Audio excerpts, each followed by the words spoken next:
Praise the lord. ఇప్పుడు మనం తప్పిపోయిన కుమారుడు అనే ఉపమానం గురించి తెలుసుకుందాం. యేసుక్రీస్తు బోధించిన అనేక ఉపమానాల్లో తప్పిపోయిన కుమారుడు అనే ఉపమానం కూడా ఒకటి. ఒక మనుష్యునికి 2 కుమారులు ఉండేవారు. వారిలో చిన్న కుమారుడు తండ్రి వద్దకు వచ్చి ఆస్తిలో నా భాగం నాకు ఇచ్చేయమని అడుగుతాడు. అందుకు తండ్రి సరే అని అతని భాగం అతనికి ఇచ్చేస్తాడు. ఒకరోజు ఆ చిన్న కుమారుడు ఆస్తి అంతా కూడగట్టుకొని దూరదేశానికి వెళ్ళిపోతాడు. ఆ తర్వాత అతను చెడు అలవాట్లకు బానిసయి తన తండ్రి వద్ద నుండి తెచ్చుకున్న ఆస్తినంతా పోగొట్టుకుంటాడు. అదే సమయంలో అతను ఉంటున్న దేశంలో గొప్ప కరువు వస్తుంది. తెచ్చుకున్న ఆస్తినంతా పోగొట్టుకున్న ఆ చిన్న కుమారుడు ఒక యజమాని ఇంట్లో పనికి చేరుతాడు. ఆ యజమాని అతనిని పందులను మేపడానికి తన పొలంలోనికి పంపిస్తాడు. ఆకలిని ఓర్చుకోలేక ఆ చిన్న కుమారుడు పందులను తినుబోటుతో తన కడుపును నింపుకోవాలి అని ఆశపడతాడు. కానీ ఎవరునూ తనకు ఏమీ ఇయ్యలేదు. అలాంటి భయంకరమైన సమయంలో అతనికి తన తండ్రి జ్ఞాపకం వస్తాడు. కేవలం తన చెడు అలవాట్ల వలన ఆస్తి అంతా పోయి ఇట్లాంటి దుస్థితిలోనికి వచ్చాను అని బాధపడతాడు. తన తండ్రి వద్ద ఎంతో మంది కూలివారు ఉన్నారు, కానీ వారు ఏనాడు ఆకలికి అలమటించలేరు. ఎంతో సంతోషంగా జీవిస్తున్నారు. అంత గొప్ప యజమాని కుమారుడైన నేను ఈరోజు తినడానికి తిండి లేక పందులు తినే పొట్టును తినడానికి ఆశపడుతున్నా అని ఏడ్చి బుద్ధి తెచ్చుకుంటాడు. బుద్ధి తెచ్చుకున్న ఆ చిన్న కుమారుడు ఇక నేను ఇక్కడ బ్రతకలేను, నా తండ్రి వద్దకే వెళ్తాను, క్షమించమని అడుగుతాను. తండ్రి, నేను పరలోకమునకు విరోధముగాను నీ ఎదుట పాపం చేశాను. నేను నీ కుమారుడను అని అనిపించుకోవడానికి కూడా యోగ్యుడను కాను. నీ వద్ద ఎంతో మంది పనివారు ఉన్నారు. వారిలో ఒకనుగా అయినా నన్ను నీ దగ్గర పనిలో పెట్టుకోమని ప్రతిమాలుకుంటాను అని మనసులో అనుకొని తన తండ్రి వద్దకు ప్రయాణం అవుతాడు. అలా ఆ చిన్న కుమారుడు తన తండ్రి ఇంటికి వస్తాడు. తన చిన్న కుమారుడు అలంత దూరాన కనిపించగానే కుమారుని పరిస్థితి చూసి కనికరపడతాడు. చిన్న కుమారుడు తిరిగి వచ్చాడన్న సంతోషంతో ఆ తండ్రి పరుగున ఎదురెళ్ళి అతనిని కౌగిలించుకుంటాడు. పట్టరాని ఆనందంతో అతని మెడ మీద ముద్దులు పెట్టుకుంటాడు.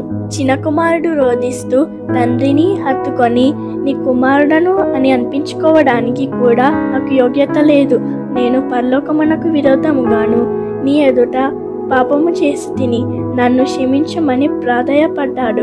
కానీ ఆ తండ్రి అదేమీ పట్టించుకోకుండా తన దాసులను పిలిచి ప్రశస్త వస్త్రములను త్వరగా తెచ్చి అతనికి కట్టండి, చేతికి ఉంగరము పెట్టి పాదములకు చెప్పులు తొడగండి, క్రొవ్విన దూడను తెచ్చి వధించి మంచి భోజనము సిద్ధం చేయండి, మనము ఈరోజు విందు చేసుకుందాము.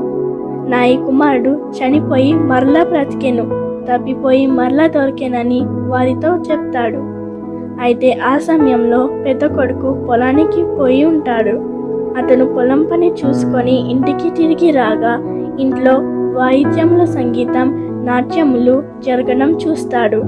దాసులలో ఒకరిని పిలిచి ఏం జరుగుతుంది అని అడుగుతాడు. ఇంటి నుండి వెళ్ళిపోయిన నీ తమ్ముడు తిరిగి వచ్చాడు, ఆ సంతోషంతో నీ తండ్రి గొప్ప విందును సిద్ధం చేస్తున్నాడు అని ఆ దాసుడు చెప్తాడు. అది విన్న పెద్ద కొడుకుకి బాగా కోపం వస్తుంది. అతను ఇంటి లోపలికి వెళ్ళకుండా బయటే ఉండిపోతాడు. విషయం తెలుసుకున్న తండ్రి వెంటనే బయటకు వచ్చి తన పెద్ద కుమారుడిని లోపలికి రమ్మని బ్రతిమాలుకుంటాడు. అందుకు అతను తన తండ్రితో, ఇన్ని ఏళ్ల నుండి నీకు సేవ చేస్తున్నాను, నీ ఆజ్ఞను నేను ఎప్పుడూ ఎదిరించలేదు. నేను నా స్నేహితులతో సంతోషించడానికి ఒక్కసారి అయినా ఓ మేకపిల్లనైనా ఇవ్వలేదు.